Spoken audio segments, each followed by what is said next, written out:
400 টাকার 8% কত টাকার 12%-এর সমান? তাহলে 400 টাকার 8% মানে কত টাকা সেটা আমরা আগে দেখে নিই।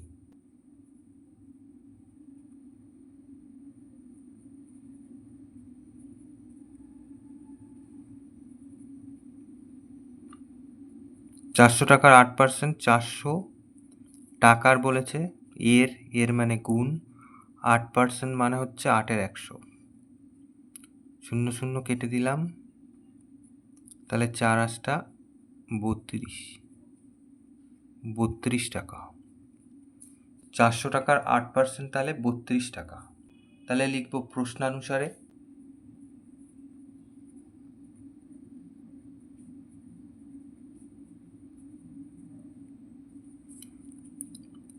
এই 12% মানে হচ্ছে 32 টাকা।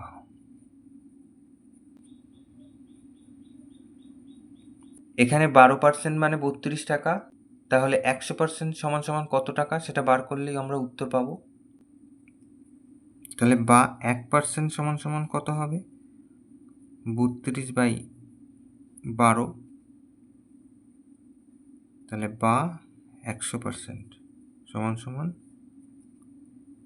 32/12 গুণ 100। তাহলে 6 দুগুণে 12 আর 16 দুগুণে 32, 8 দুগুণে 16, 3 দুগুণে 6। তার মানে 800/3 এত টাকা। তাহলে 3 দুগুণে 6, 3 6 18, 3 6 18, 266 পূর্ণ 2-3 টাকা। এটাই তাহলে উত্তর।